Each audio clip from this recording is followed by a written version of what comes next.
Instagram is to show everyone how beautiful you are.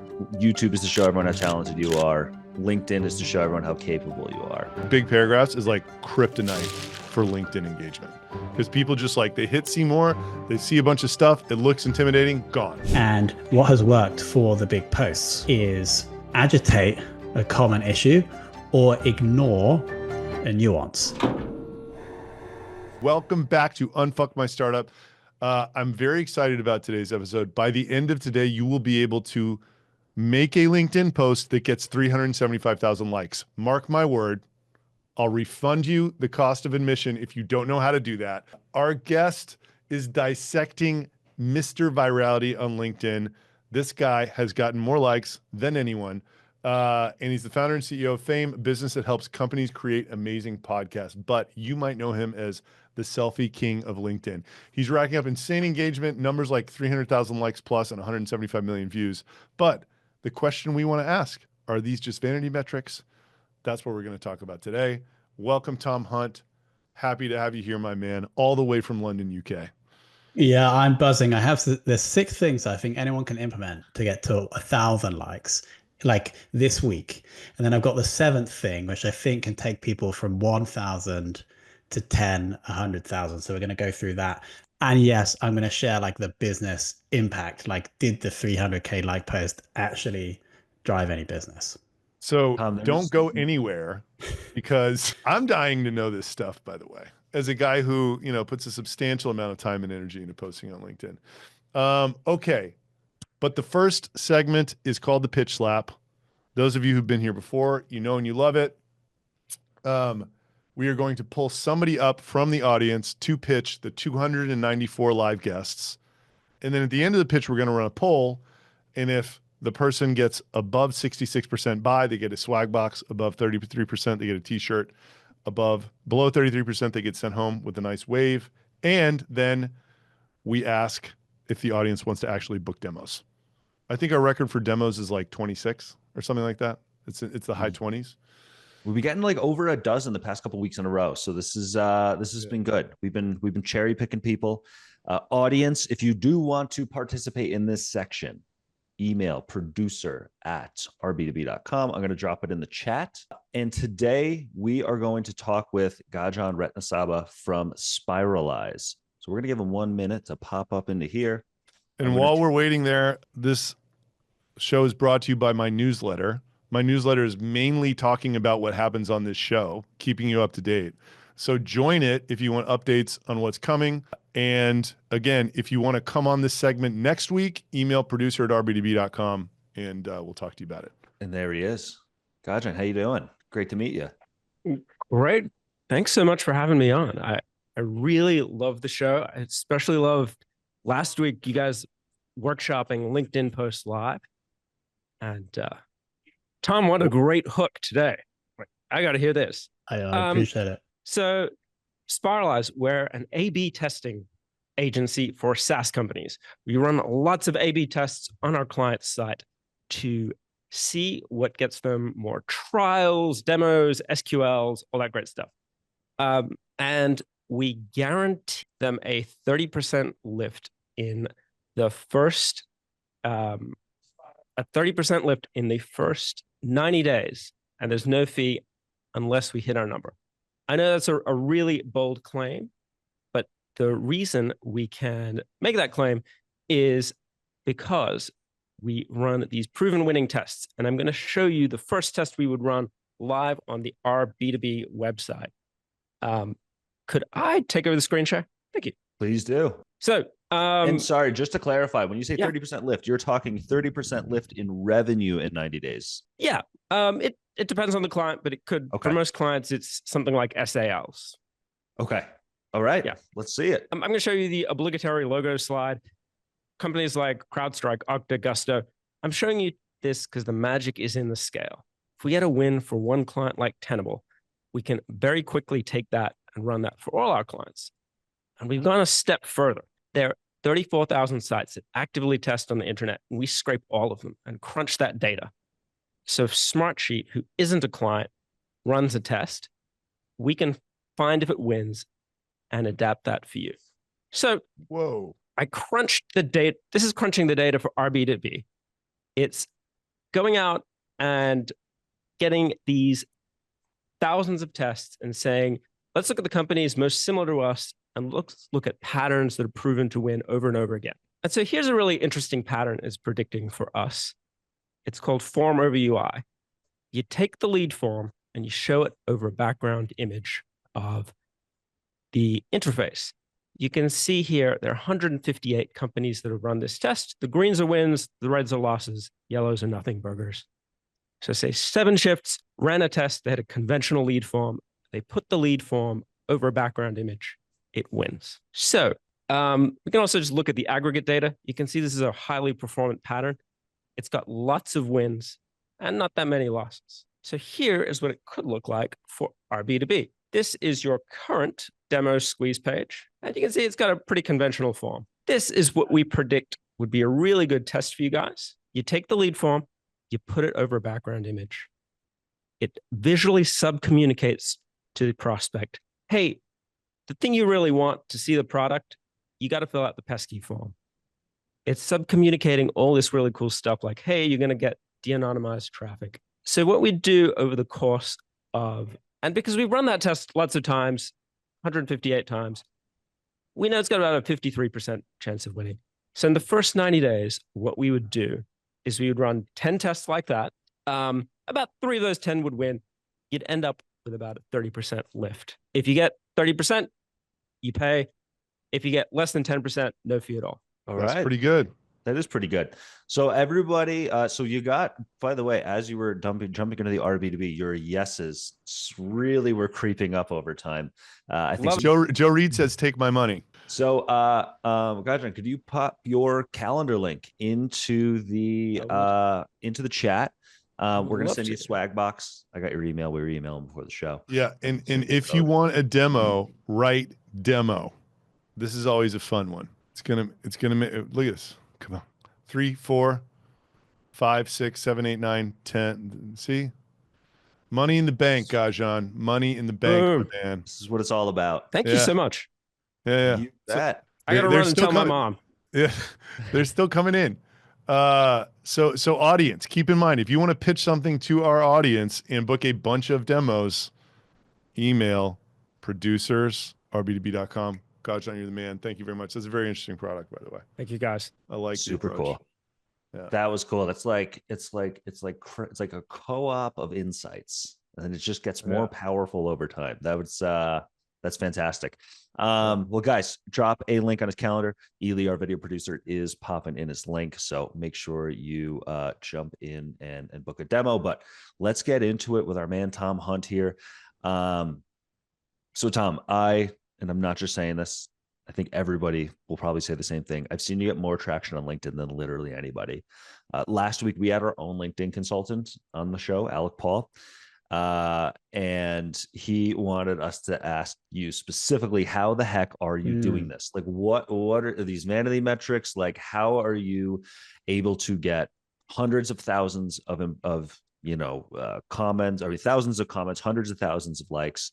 You had mentioned you have a 6-step formula to help people work up into this. If there's one thing this group loves, it's actionable lists with steps that they can actually complete and get to a better end state. So let's jump into it. You want to just share it step by step? I'll let you run this how you will. Let's do it. So we'll go through the 6. And then if we're getting good engagement in the chat, I'll release the 7th. Reminder that the man knows how to run a webinar. That's good. A reminder that the 6 will get you to 1K, 7th could get you to 10 or 100K. But let's go through the 6th then. So I think we have to think about the algorithm. So points 1 and 2, how we initially can tell the algorithm to start giving our post more attention.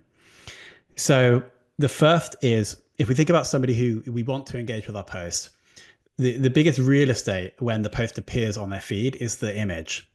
So what I found is if we have a single image where a human face is at 5 to 10% of the image, these always perform the best. It's probably something deep in our psychology that when we see another face, it stops us more than if we see a person in the background. And so I simply get my partner, who fortunately used to be a photographer, to take pictures of me, ideally wearing sunglasses with an espresso, ideally in Italy, well, like when she's on the other side of the table from me. And that's like the backlog of the pick. So it really isn't hard. You just need a partner. You need to be in it now. You don't need to be in Italy. Yeah, you just need to stopped go me to there. Costa. You got me. I'm kidding. I have a wife, but yeah, finish. And then I have a bunch of questions about this. So I want everyone to test single image with the face, like just go to the profile, like, and look at the two big posts on the front of my profile. You'll see that the face is, I don't know, 5 to 10% of the image. It just works better. So that's number one. And is the coffee thing too, like doing something just like belligerently human, something that we all do, right? I think that the coffee thing, two reasons. You remember the company Adespresso? They like relatively simple product. So like was very successful, sold for a shitload. I think a big part of their success with the branding, and I actually think the espresso part of the branding helps.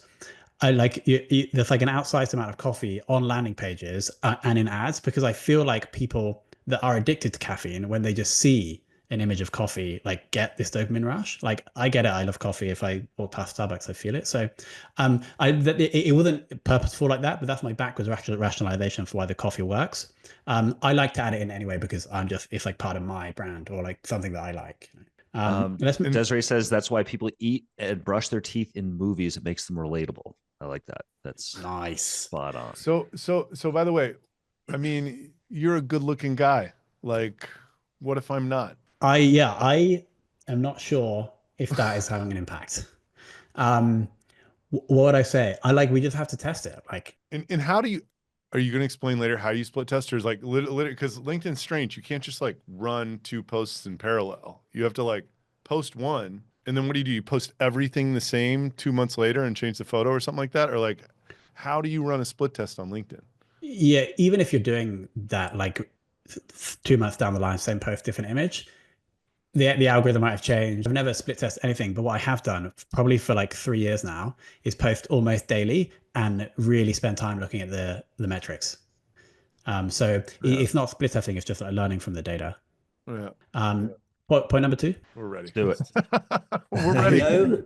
That was pretty good, man. That was more detailed than I thought we were gonna get. Like the sunglasses with an espresso in front of a sit. It's like that's a lot. I know this is part of your LinkedIn formula as well, but the hook. So again, we're just trying to get someone to stop. The image comes down, it's someone's face. There's 1 or 2 lines of text. We're just trying to get someone to stop the scroll. So that first line is commonly known as a hook, is quite important. So what I found is that if I know you guys like to add numbers, that hasn't worked as well for me. What's worked well for me is a statement on 1 line that is curiosity driving. So I'll just give a couple from the big posts.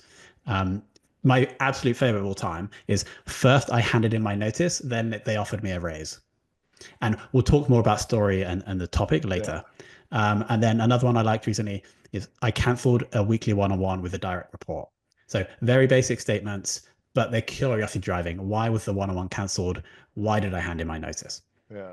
So again, those are both HR related, and we'll talk more about that in a second. But that's the second thing is, how do we get someone to read that 1 line of text that's very simple, and then get people to click see more? Point number 3. Point number 3. So wait. Sorry, Adam. I'm just like looking through well, you have a lot of images. You had a little spate last week, it looks like, or no? Yeah, never mind. Let's go to the next one. Cool. So nice. Here we go. Yeah. So here's the you can see it.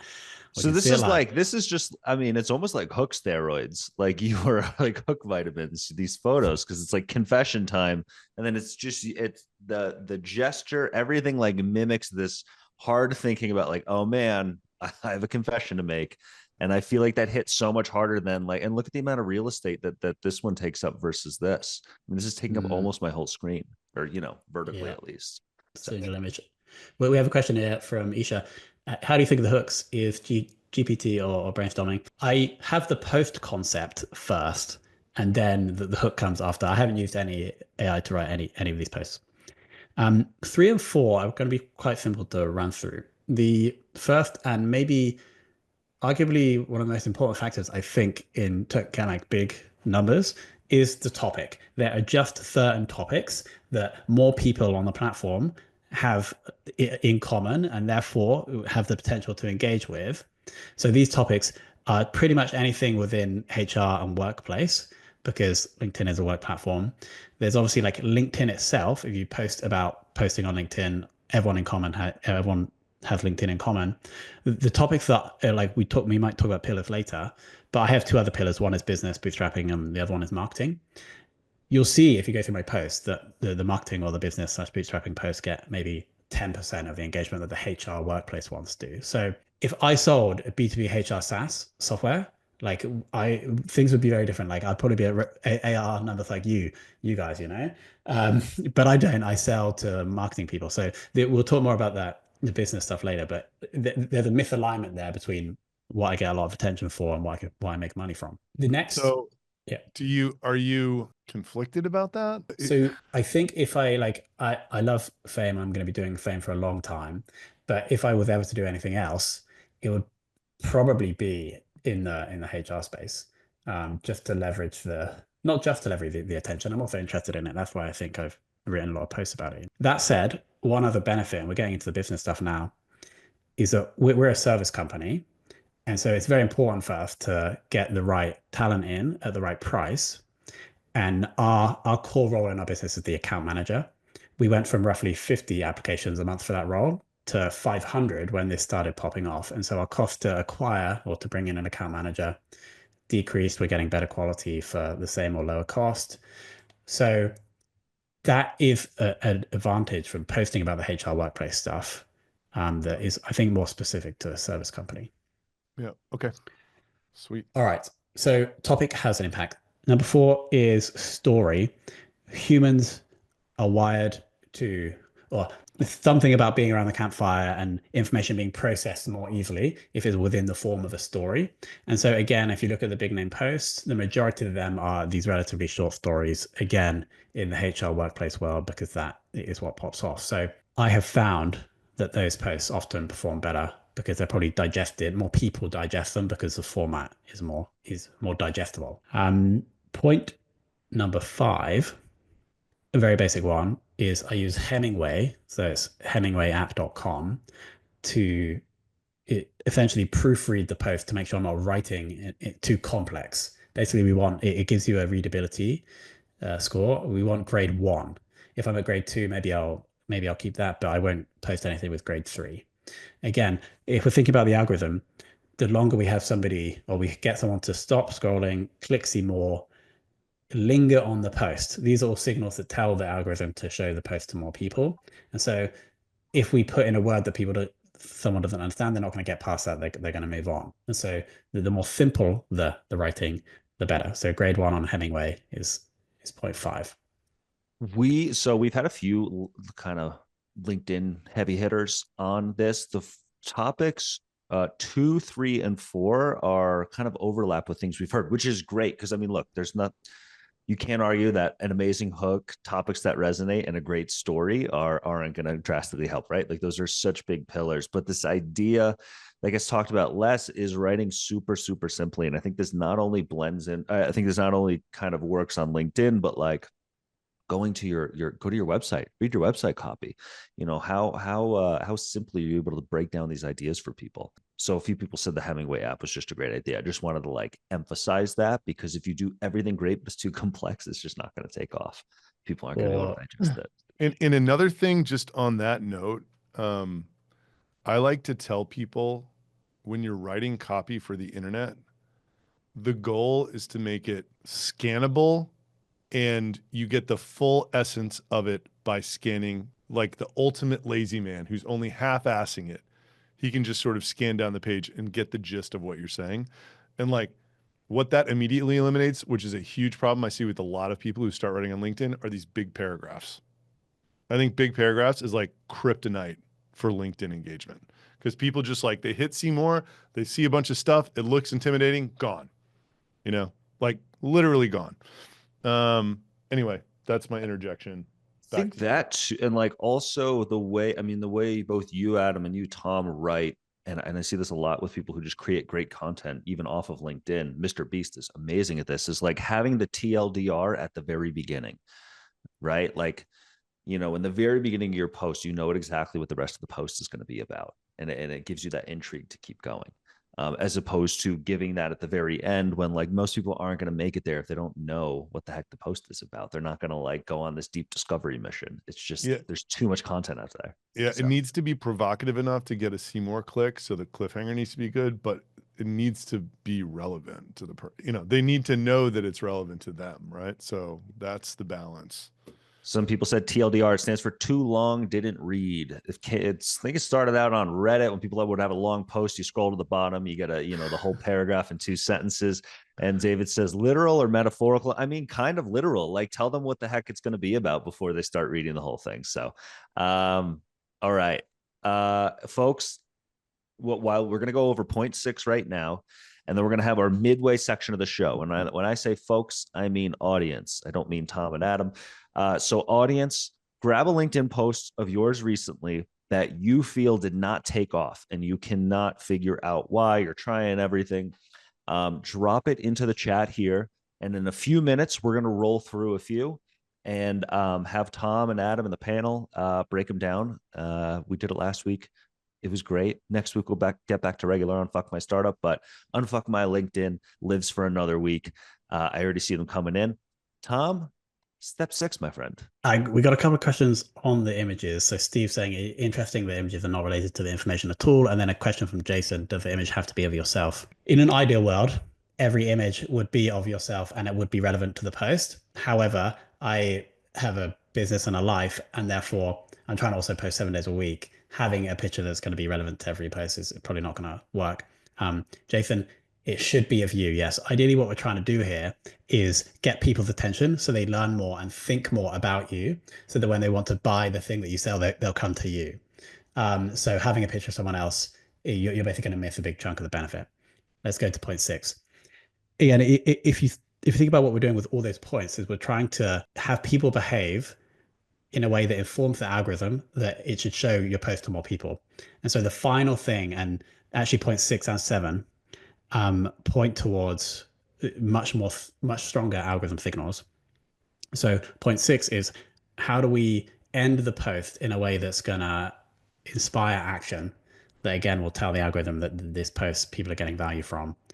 And so the classic ending that I used to do a lot but I've stopped using now is simply ending the post with agree ? This again, quite cringe, but it worked. If you go to the big post, you'll see that was the outro, because it just seems to get people to increase the comment rate, basically, which is then telling the algorithm. So it doesn't have to be that. It doesn't have to be a question, but it just has to be something that ideally gets someone to take an action, whether that's like or comment.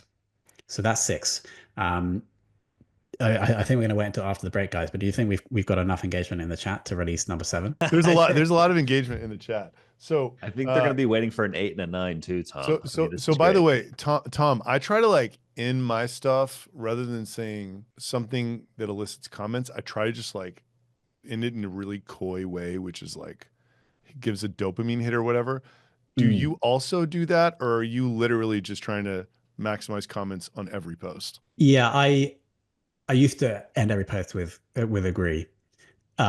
More recently, like that seems like quite a cheap way now of getting engagement. Yeah. And so I don't think it has to be a CTA. I think if we can, again, the coy ending that elicits some emotion, I think will also increase chances of a comment. So it doesn't have to be the CTA, and what you're doing is perfectly fine. And yeah, like the agree I rarely use anymore. What are some of your other faves besides agree? So I'm going to scroll through. There is like you're seeing this a lot now, where people are actually asking for the comment and the like in order to get the thing.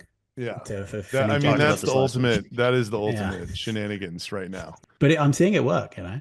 Yeah. So I'm just scrolling down these big posts. Yeah. So like here's a good example of like a coy kind of inspirational way. So the post is around an employee handing in their notice, and the message of the post is that you want to roll out the red carpet and be nice to people that leave. And so the final 2 lines are like, don't treat a resignation like a rejection, bit of alliteration there, roll out the red carpet. Again, like for this well, there was 4 R's. That's a nice one. So again, that's an example of a coy ending. Yeah, that's pro player stuff right there. 4 R's and 6 words. I mean, yeah, like until you break it down, people don't even know why they like it. you know, and we just love Exactly. alliteration. And Yeah, I love exactly. the like, and even just while we're on the topic, like tapering down the length of the text, you know, like down to this thing that like very gently like massages people's eyes into the end, and then it's like a banger like that. Like that it, as crazy as it sounds, like that makes it get more engagement also, you know, and it makes it get more whatever, like time on It's the page view, whole whatever, you know, it's like the whole experience of the post, you know. yeah, And that's why post aesthetics are also important. You're totally right, Adam. yeah. Yeah, it's a crazy thing to say that like that is something that we do, but we do, you know. And after you say it, like as Tom's going through all these points, it's like, oh, of course. But like it's so you can't pick it out of a hat. It's just so, or out of your brain. It's just so hard to do. And then you go back after knowing, you're like, well, of course, this is the formula. This is how we all act. Let's jump into some posts, folks, shall we? Yes. I'm gonna share my screen. I pulled up a number of them. And we're just gonna rifle through. So we have Doran here. He's got the picture. I mean, I already like the picture personally. But let's go through the text here. Yeah. Okay. What do we have here then? Cool. All right. So we've got 2 images, I believe. Yeah. Two I would images. take that. I would take that down to 1. Okay. Yeah, I would take that down to 1. Can we just scroll up a little bit? Decent engagement. Yeah. Okay. So I would see how in the first line we're like try to keep it as simple as possible. Here we're actually saying 2 things. I wasted months, and then here's what works. So just simply putting a full stop or a dot dot dot after the right way and bringing here's what actually works down the line, I think is going to improve engagement on that right away. If it's a stylistic thing that you do all caps, then fine. I personally wouldn't do it, but that's against my style. But if that's part of how you write, then that's fine. And then after here, what actually works, I'll probably get rid of where most FTRs get it wrong, like cut that out, and just try and like the first 3.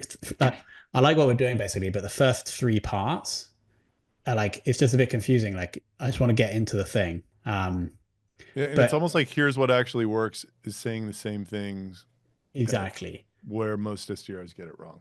You know, so like it's one or the other. if we clean up that the intro, I quite like the content itself. We're not going into all the detail, and then I'm probably just getting rid of the photo description and putting that in the first comment. Again, like I think we're nearly there. It's just cleaning the intro, getting rid of the photo description, putting that in the comment. We're actually doing pretty well here, I think.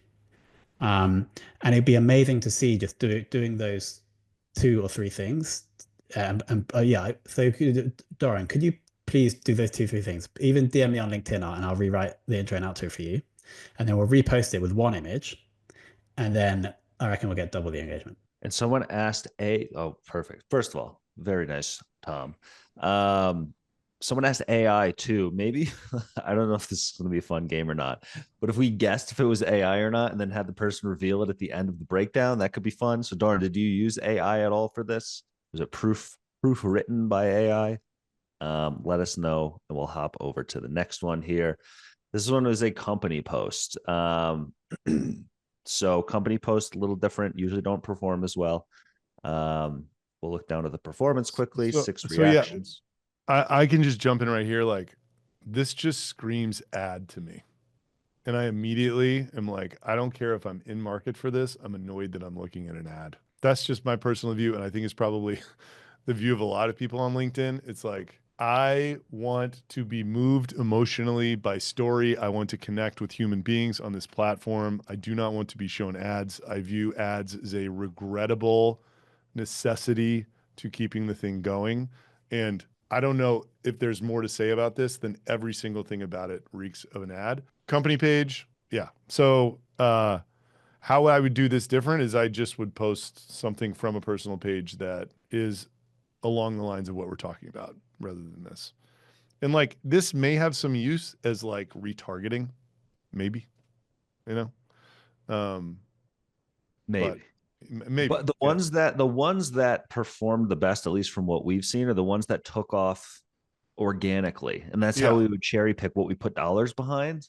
And those were always the non-ads. I mean, anything that's somewhat of an advertisement or promotion, a feature announcement, an upgrade, whatever. That's why I wanted to call this one up, just because I thought it's LinkedIn's littered with it, and it's worth going through. We'll go to the next one. By the way, Doran's post, not written by AI. Fantastic job. All right, so we got Gabriel here. Let's look at the image. So we got low engagement. The image, Tom, this does not fit your image standards, does it? Yeah, I think there's a bit we can improve here. I would put like the line I actually like is in the first paragraph says standing out of an endless battle. Again, I might move that to the hook. Like it's not an amazing hook, but it's a single line statement that I don't know if that's the best, but it is probably that might get a bit more attention than what we currently have. Someone recently told me we're going to get rid of the hashtags. They just don't work. And then if we are going to ask a question, we only ask one. We don't ask three. Like trying to get anyone to do anything, or anyone to do multiple things reduces the chance that they can do anything. And then photo wise, I don't know.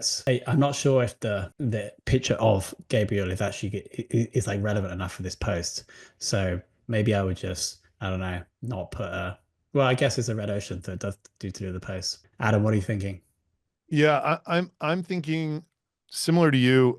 We used to have, Pete and I my first company was an email newsletter app. We would always tell people only have one CTA per email. Like your conversion rate will be 5x what it is if you do anything else. So I agree with you there. One question max. The second you said standing out as an endless battle was what you would put the hook, I was like envisioning a Tom Hunt post. And like, I was just picturing you like with the same espresso, biting your lip, looking down, like that one picture that Pete pulled up. And like, I might have to click see more to like know what you're talking about, but like that image would make this human and relatable to me because I'm feeling that right now, right? Like I am feeling like I have a new competitor every day that's undercutting me and just copying, right? Like, I don't know. Yeah. So again, like zooming out what the topic of the post is, we're essentially pitching the business, which is never a post that's going to get a lot of attention anyway. So this is definitely like a bottom of the funnel post. So I wouldn't expect it to get massive engagement regardless.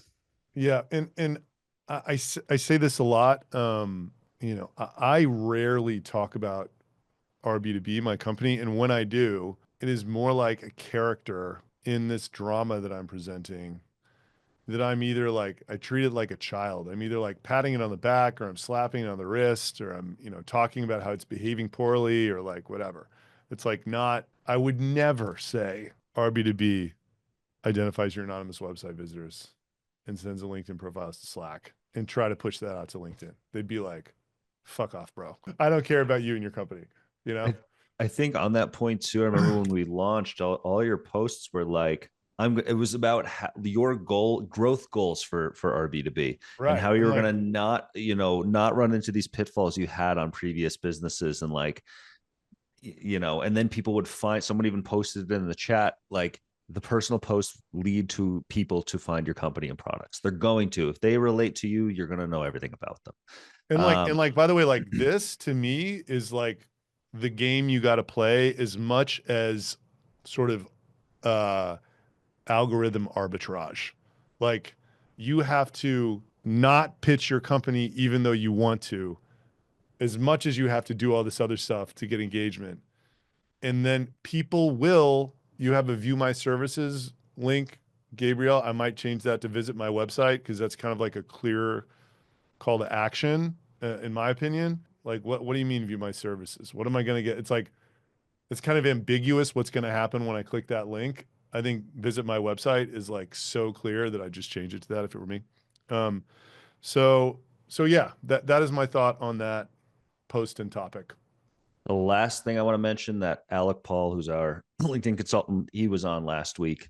He says hashtags do nothing on LinkedIn. I don't know if Tom, you found that too, but especially anything that's just not actually serving a function, and maybe you just didn't know that. It's certainly not intuitive to know that hashtags on the specific platform don't work, but eliminate all of those things. And then just lastly, too, before we get to the next post, Lori asked, how do you use voice notes on the LinkedIn app?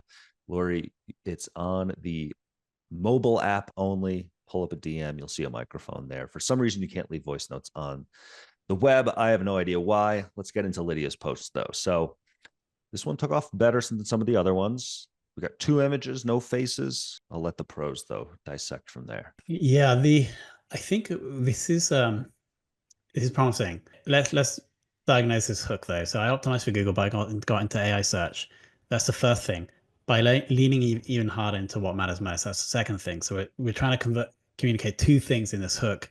Again, we have 1 second to try and communicate what this post might be about, and trying to do 2 things is going to minimize the chance that we get anyone to look anything. So I'm tempted to tweak this to, I optimized to Google but got into AI search, full stop, and then maybe even a double line break so people can't see what's coming next. And then I probably just get rid of the by leaning harder, leaning even harder into what matters most. Probably get rid of the yes, I followed the SEO best practices, but then I double down on authenticity. So I think we need to clean up the hook. Okay, so we're talking about a photo of my husband working late at night. That's like the ideal. Like I've posted a lot of screenshots on LinkedIn, never ever perform as good as a human. So Lydia, if we're happy to post an image of your husband working late nights, that is going to really make this one pop. So clean up the hook, add image of the husband. Again, the outro, if it is aligned with how you normally speak and you normally use the orange heart, great. I do think it's important to have a writing style, but if it isn't, I would probably get rid of that as well. And maybe call back out to your husband at the end to bookmark the post. The only screenshots I've seen work well are like a super simple tweet by a very notable person. It's like a 5-word tweet by like Sam Altman or something. It's kind of like, that's more shenanigans though. There was a time when that was doing really, really, really well, because probably I think people clicked on the tweet, to like make it bigger and just look at it and to X out of it, probably, or maybe they just stopped on it. But yeah, agreed on that end.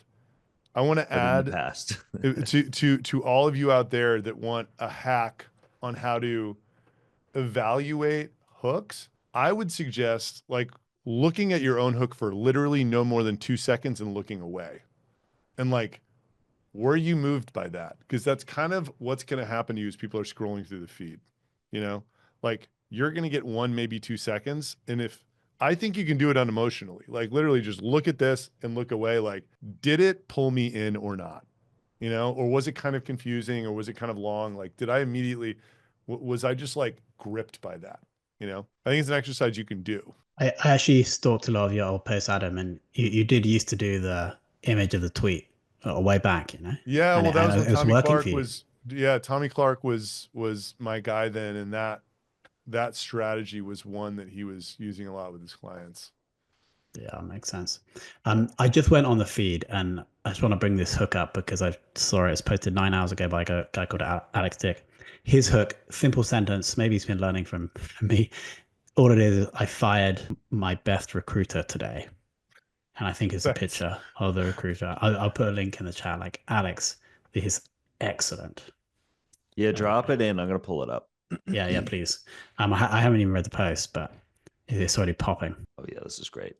All right, I'm resharing. Oh, it is like Alex has been studying the school of Tom Hunt post, if that exists. So let's have a look. Scroll up. Hook is epic. Now, there is something that I think is quite important, is the double line space or not. If you have a single line space after the hook, the third line will actually show, or at least on desktop. Here, he didn't do that. And I would actually maybe have added that because just for he was amazing thing. I don't know. I think it just complicates it a bit. Stepped over the line. Okay. I feel like maybe he's actually a bit of a joke post. Yeah. Okay. So this is actually a joke post. So maybe he's taking the piss out of my formula, but it's got the agree at the end. And it's going to pop off. He's got a big face. Maybe the face is too big here. So yeah, excellent. He's definitely, I don't know if he's making fun of you, but he is getting engagement based on your formula. That is for sure. We just listened to you break down your game, and then you just showed us an example of someone else who made that post. I mean, I'm happy for anyone to satire the method and get, as long as they're getting attention, that's what matters. Yeah. It's also these paradoxes are just killer. Like I now there's a meeting that Adam has on Mondays with Alec, and I sit on that meeting, and I now know when a killer hook, like the whole meeting knows when a good hook was just written based on the how big of a paradox and how heavy of a paradox it was. Like I just fired my best anything is insane. He was amazing. I mean, come on, that's unbelievable. It's an incredible hook. Well, let's get back into so that was a good, I hope everyone liked this unfuck my LinkedIn. We will have to get other people who are just LinkedIn gurus on here so we can do this a little bit more often.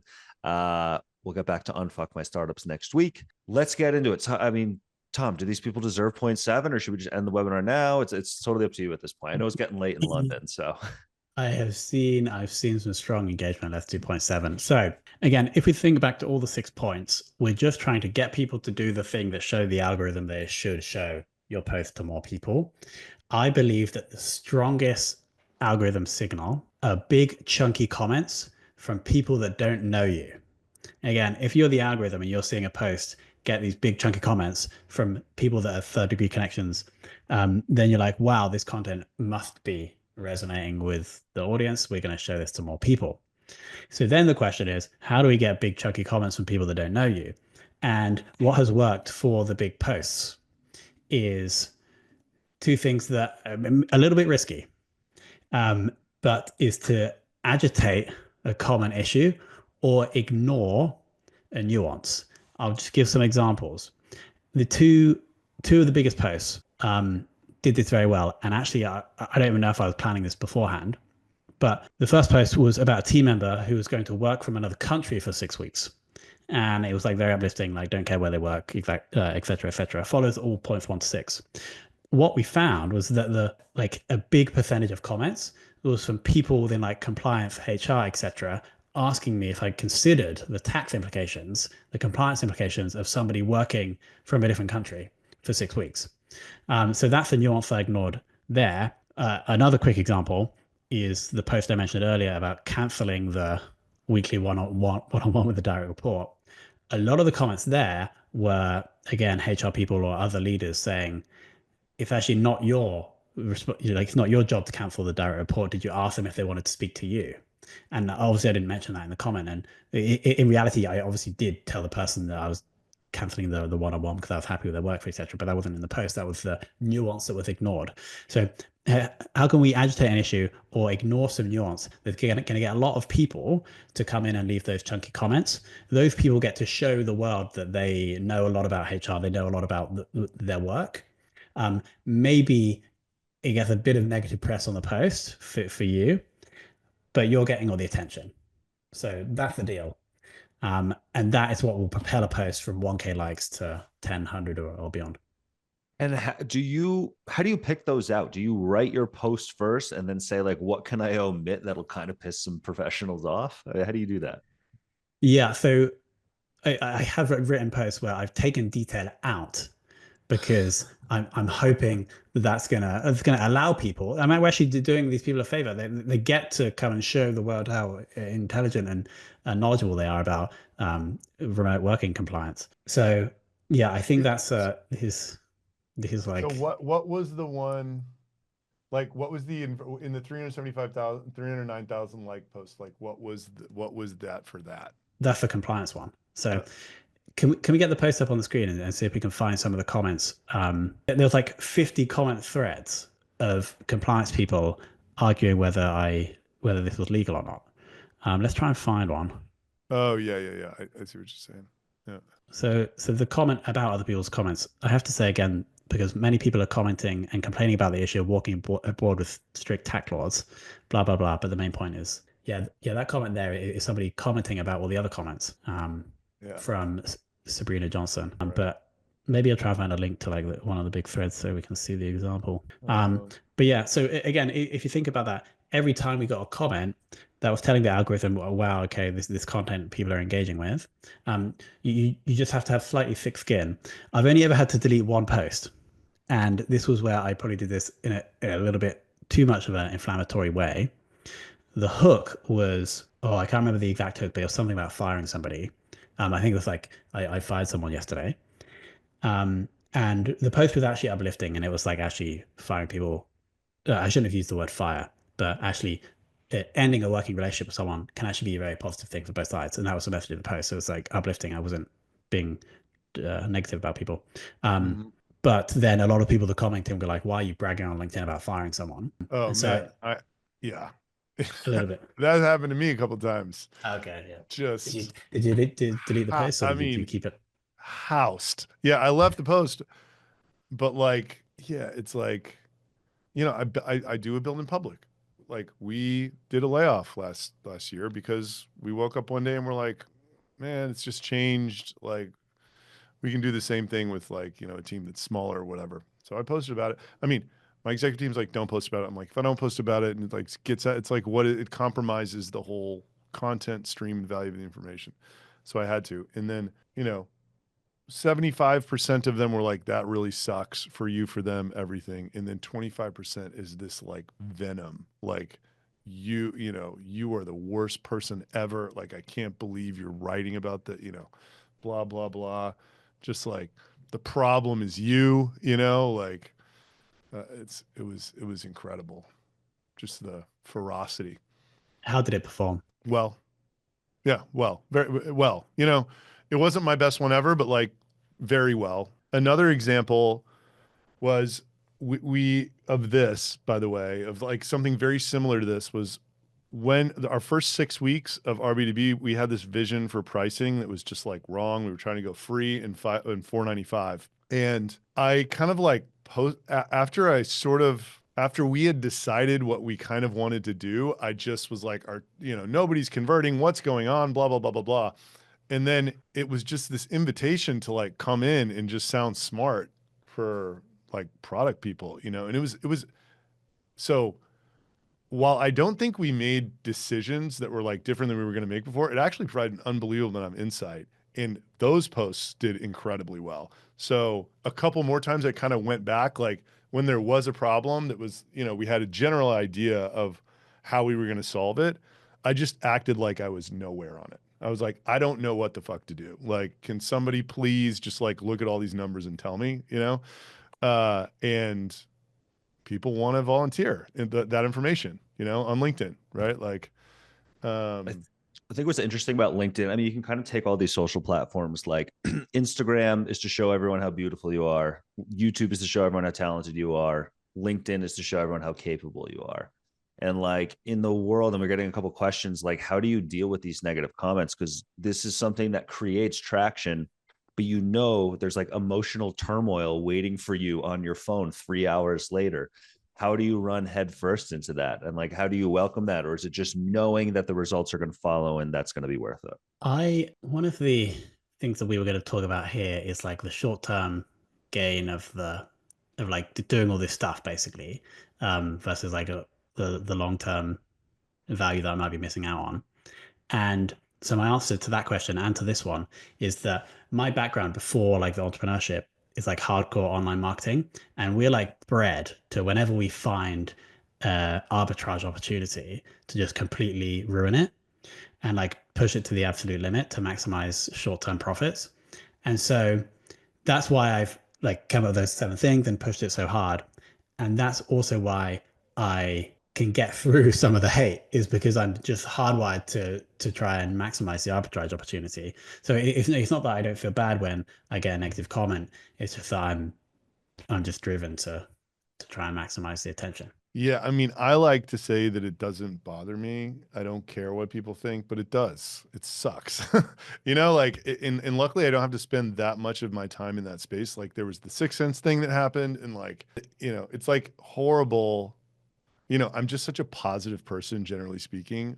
Like, but that arbitrage was attacking, you know, attacking this company in like a somewhat disingenuous way, right? Like I was making the claim that they were afraid of me and I had a 3-week-old startup, right? Like that's not, that's not That was reality, legendary. right? Yeah. Yeah. So like in like so much, you know, and I just get so worked up emotionally. There's this guy, Clark Barron. I don't know if he's on here or not, but like he always goes after me whenever he can about whatever. And, you know, it kind of like, you know, I don't, it can just, the way I feel it, it's like, it just ruins the hour around when you're engaging with the post, in my opinion. You know, it's like, it just spoils a couple hours or an afternoon or something. It can be But worth bittersweet it, huh? though, because you know that every comment, even if it is negative, is getting your post more attention. Yeah, that is for sure. The 6 Sense posts were legendary, by the way. Thank you. So Waleed said, this is, I mean, Thank just you. this is the ultimate thing to end on. Haters will always watch, so give them a good show. Tattoo that on my back. That is fantastic. Yeah, totally. Yeah, I got like a 3 hater, like some guy started going after us for what our HubSpot integration did, which we built because people asked for the feature, and then the HubSpot thing like tells you what it's doing. And he's like, this is crazy. We're downloading it. And we like, and then this whole crew jumps in and they're like, why don't you just at least give people the option of opting into it? And it's like, dude, like the integration tells you exactly what it does. And then you hit okay or cancel. Like it's opt in. Like, I'm not sure what you guys want from me, but like, it's the pylon. And then the next day, another guy had this post. And then the next day, Clark's like, oh, it's spyware. They're selling your customer data to other people. They're selling your, you know, it's just like, Jesus Christ. I get anxiety for you when those pop up. I'm like, man, so, but hey, you're fighting the good fight. We all appreciate it because that's why we're all here, Adam. So, Tom, where can people find you? LinkedIn. I know you got Fame. I'm going to drop some links into the chat so people can check it out. Yeah, that's basically it. LinkedIn, feel free to DM me. I'm happy to like review posts. I actually really enjoy reviewing posts if you want to DM. Fame.so is the domain. And also podcast Confessions of a B2B Entrepreneur. That's actually how I first met Adam, who very kindly came on the show a while back. And that's it. Heck yeah. Tom, you were a fantastic guest. We hope you'll come back on in the future. We'd love to have you again. Yeah, let's see if we get no step 8. You know. Maybe we'll You can say no. It was terrible. You know, whatever. Next week we have Ryan Alice. Will be joining Adam in Austin. He founded Eye Contact as basically as a teenager, made millions of dollars, sold that company. It's going to be an awesome show. This recording will go live ideally by Friday on Adam's YouTube channel. So check that out. I'll post a breakdown too of all of Tom's 7 steps in my LinkedIn. Tom, thank you so much. Everybody, thank you for joining. Yeah, Tom, this was awesome. If I had to guess what your steps are, and I read a Finn post about this too, I would have been like kind of close to this, but like you really articulate it well. And like, I think a great show is just like a checklist that people can do that is somewhat surprising, and like you just delivered on it. So thank you very much. I really appreciate it, and I really appreciate everyone attending and engaging in the chat. It's a great show you guys have here. Yeah, we had a pretty good show. I mean, they're dropping off now, but we're probably like mid 400s uniques, which you know, we're not going to complain about that for a B2B show. Yeah. A B2B weekly live show. If you want to get higher response rates, you got to get in the inbox first. Guess what? I always tell people this.